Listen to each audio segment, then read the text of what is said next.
All right, if you're a soccer player, here's why you need to start training today.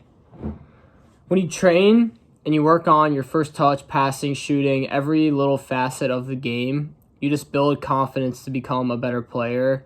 And that transitions to when you're on the field. You have more confidence believing in yourself that when you get in certain situations, you're going to be able to perform. So what we do in our training is we work on the absolute basics, right? Because mastering the basics is the key to being a really good player. Like if you have a good first touch every time, if you can make accurate passes, if you can finish if you're in chances to score, if you can just do the basics of the game, then you're going to be such a better player and someone that your coach or whatever team you're on is always going to be picking, always going to be relying on. And that's really important, right? So I learned this a few years ago when I started training and I had problems with my game, my confidence, all that stuff. So I started training. I was literally working on the basics, right? Like passing, 2 touches, 1 touches, turning, finding targets, hitting long balls, shooting, everything, right? And over a few months, I started to see that my progress in certain drills and just how I was playing in team situations just improved a ton, right? It just kept going up and up and up. So what did I do? I kept training, and I just saw my game just go from level to level to level to level. It just kept on increasing, right? And so I think a lot of players get confused on like what drills they should do. That there's so much stuff on YouTube and so much stuff on the internet about different drills and stuff like that. My main thing is to just not overcomplicate your drills, because all you need to focus on is just the basics of the game, right? So a basic turning drill where you receive a pass and find a target, that's perfect. You don't need to add some crazy moves or like have a million cones and targets or whatever. Like turn, hit a target, or just like a one-touch passing drill, right? Just like set 2 cones up and just shuffle back and forth and just one touch to your partner. It's really not, we do not need to overcomplicate our training.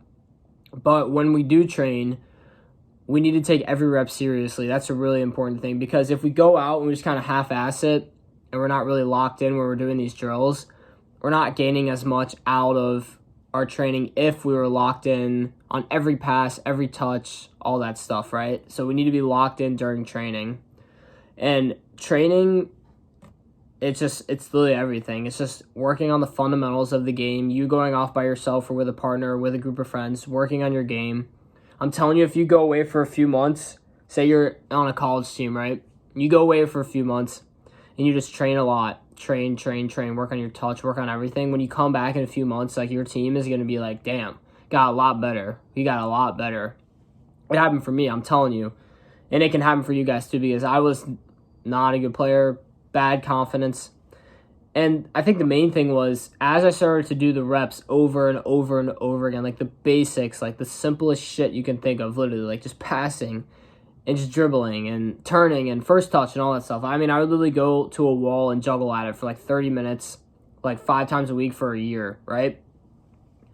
You just develop that confidence. And confidence is the most important thing as a player that you can have. If you're really confident and you truly believe in yourself, not being cocky, not having arrogance where you're just kind of like, there's just false belief out there that you're good, but having real true evidence that you've put the work in, you're automatically just going to believe in yourself more. Because when you get in those pressure situations in a game, you're going to be way more calm than you would be if you hadn't done all that training, right? Because and I'm telling you, you guys should really think about this. Me and my friend talk about this a lot. When you receive a pass in a game or whatever, right? So say you're a midfielder, like I'm a midfielder.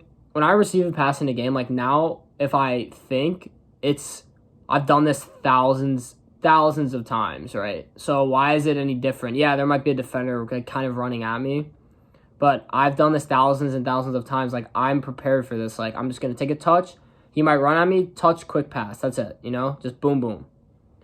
So shorter video today, but I'm telling you, if you're a soccer player, especially if you're a younger player and you want to play at higher levels eventually, like college and playing professional soccer, like start doing individual and partner training where you get tons and tons of touches in, because team environments are great, but a lot of times you aren't going to get a ton of touches in. Like there would be practices in college where, we wouldn't even do a technical drill because we'd just be working on tactical stuff. I wouldn't touch the ball that much because of like whatever.